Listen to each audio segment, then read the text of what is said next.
Hello, welcome to Show Me Sunflower Creations.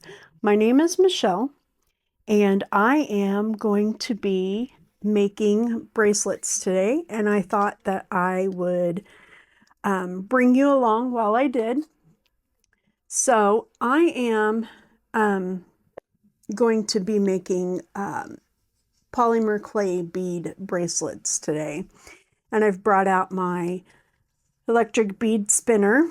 This is by Beaded, and I got this off of Amazon. And I'm going to be using this big-eyed needle that I got from Hobby Lobby, and this elastic cord that I got off of Amazon as well. And I'll link all this down below. So I'm going to start with threading my needle here, like so. Okay, I'm going to go ahead and pull some more of that string out. And I want to use this mix here, and I am going to name this Fruit Punch because of all the different colors. You've got red and orange and pink and yellow.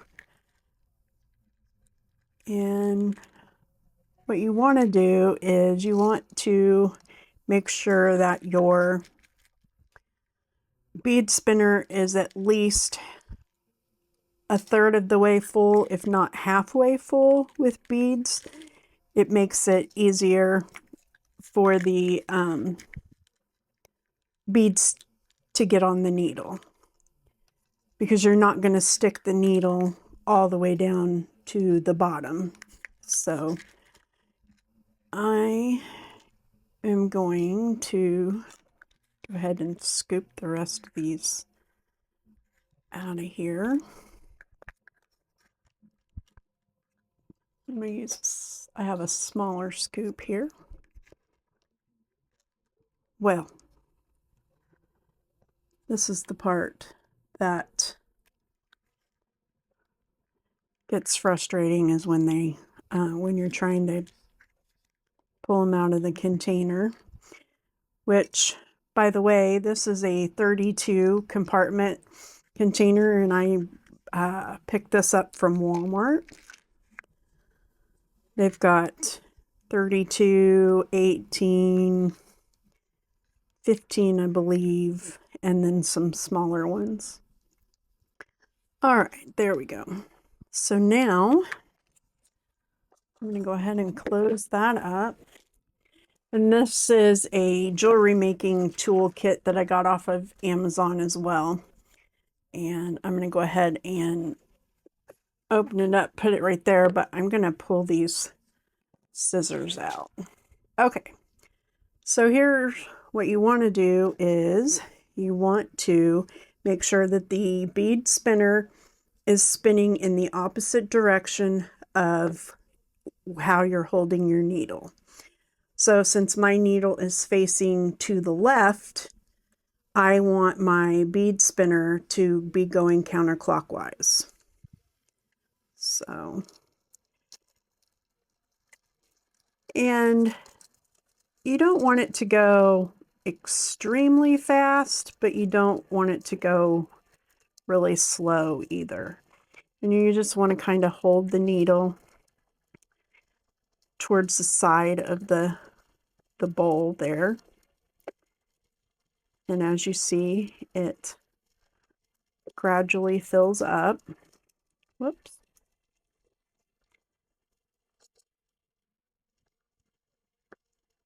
Like so.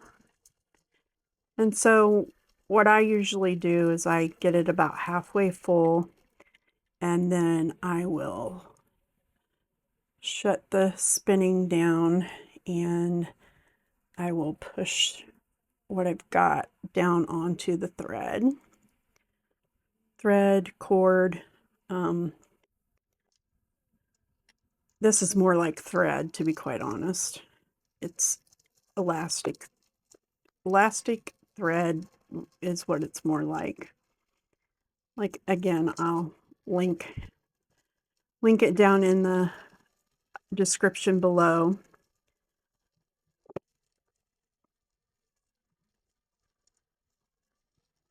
I'm not very good at this. I'm just freshly starting out using a bead spinner.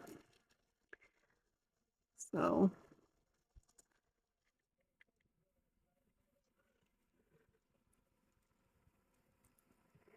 and you just keep going until you think that you've, well, you can do it one of two ways. You can either go ahead and measure out your thread before you start, and then just fill your thread to the point where you know that you've made your bracelet, whether it's 7 inches, 6, 8, or you can do like I do and just keep the thread, keep the thread on the spool, and then just kind of measure it out as you go. So, for instance, this here is almost 7 inches, and that's what I make my bracelets, 7 inches. So we've got just a little bit more.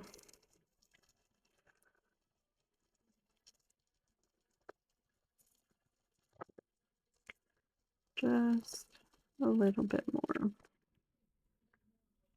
Yeah, a little bit more than that, that's for sure. Okay.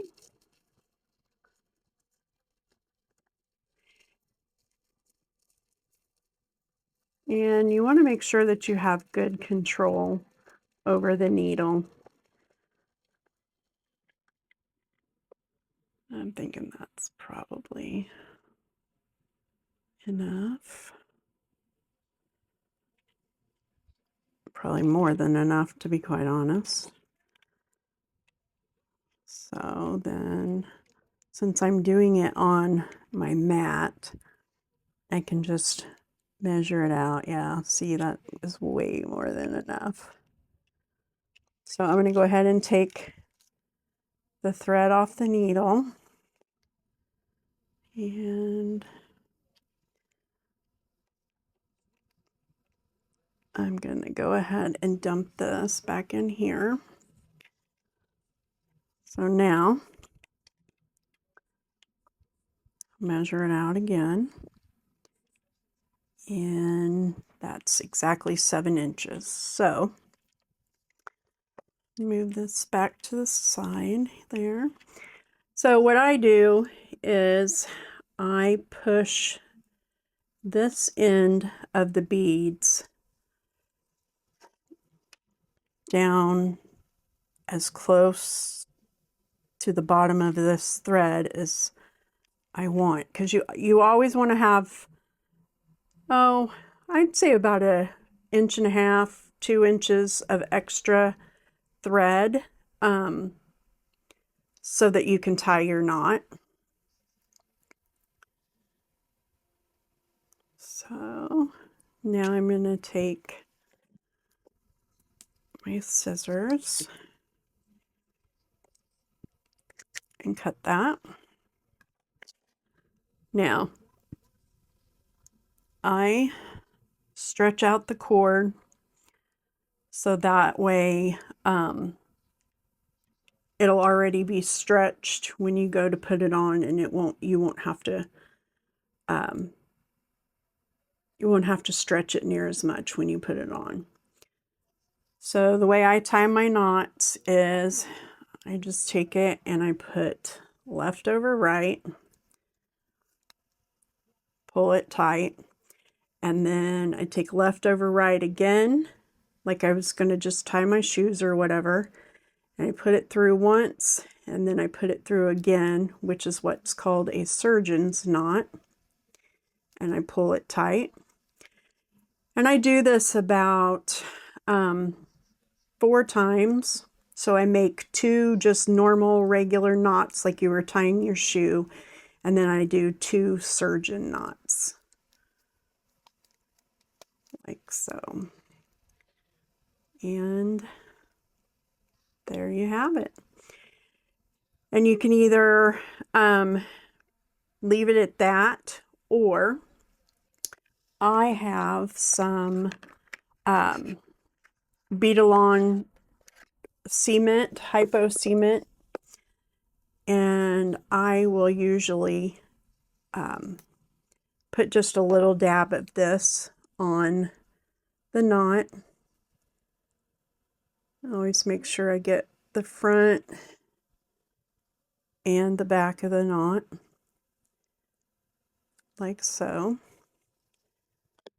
And then I put the lid back on if I can while I'm holding the project, like so.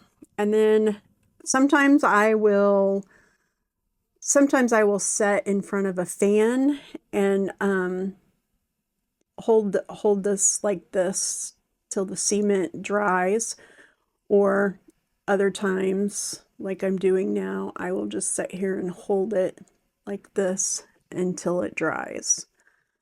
That way,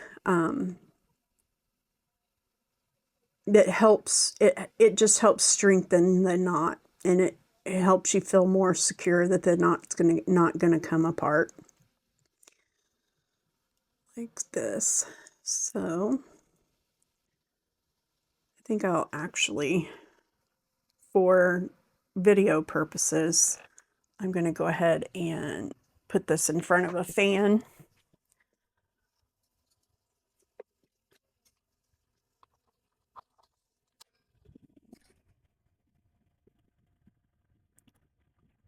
And I'm sure you can hear the sound of the fan.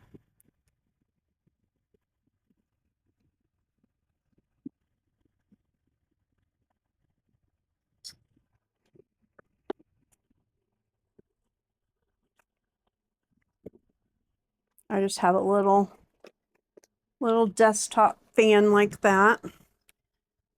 And I'll just kind of sit here and hold it in front of this fan. And it only takes a couple minutes when you do it like this for it to set and dry. And I just flip it back and forth so that so that all sides is getting air to dry.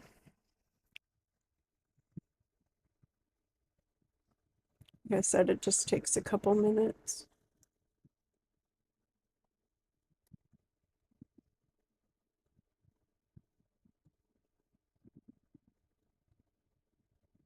Usually you can tell it's dry when it'll get kind of cloudy looking, and that's usually how I know that it's dry, if I don't want to,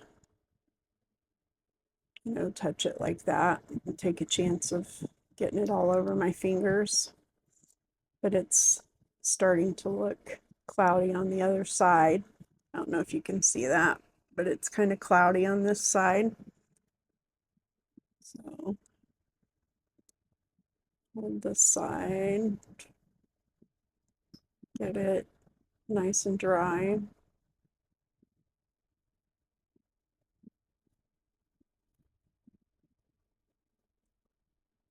Like so. Okay. So that's not completely and totally 100% dry, but it's dry enough that I can cut off.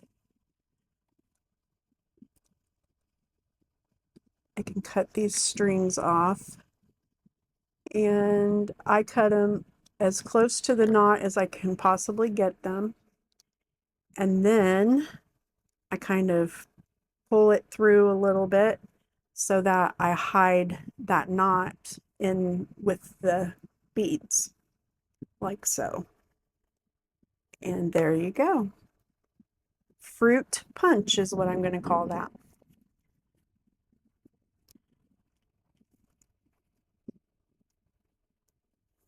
Alrighty. I hope you enjoyed this video. And if you did, please give it a thumbs up.